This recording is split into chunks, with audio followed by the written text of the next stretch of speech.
Mr. Davis locked the door and told me, "You're free to leave anytime, but think about the consequences. There's a special kind of terror in realizing the people who raised you, who called you family, are actually your kidnappers." And I found that out when I was 20, with a single earth-shattering email that changed everything. Growing up, the Davises told me I was special.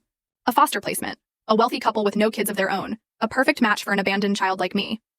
While other foster kids bounced between homes, I lived in luxury, private schools, piano lessons, summers at Martha's Vineyard. But they never adopted me.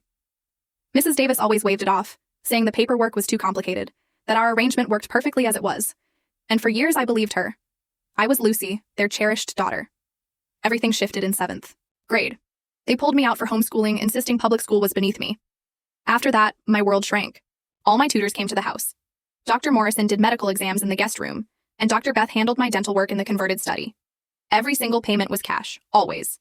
Something deep inside me whispered that Lucy wasn't my real name, but I pushed it down. Where would a kid like me get such an idea? When I turned 18, they offered to fund my entire college education if I just stayed with them.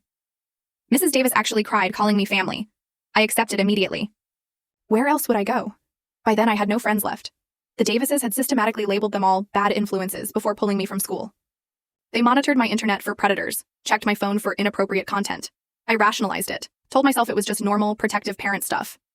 Junior year of college, I had an essay to write about overcoming adversity. I tentatively mentioned wanting to research my birth parents just to understand why they'd given me up.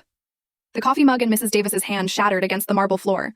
Her voice, usually so calm, was a hiss. "Those people are dead," she spat. "Overdosed when you were 4. We protected you from that ugly truth." I started to point out that I was 5 when I arrived, but Mr. Davis cut me off with a chillingly calm tone. "Trauma," he explained, "distorts memory." My case file, he added, was sealed to protect me from those monsters. When I asked to see any documentation, he stood up slowly, the air instantly thickening, and delivered his threat. They'd given me everything, and if I pursued this delusion, they'd reconsider my college funding.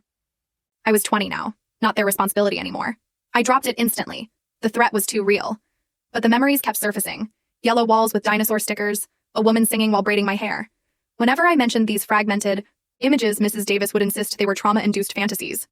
Her hands shook every single time she said it. It was like she was trying to, full story video added in below.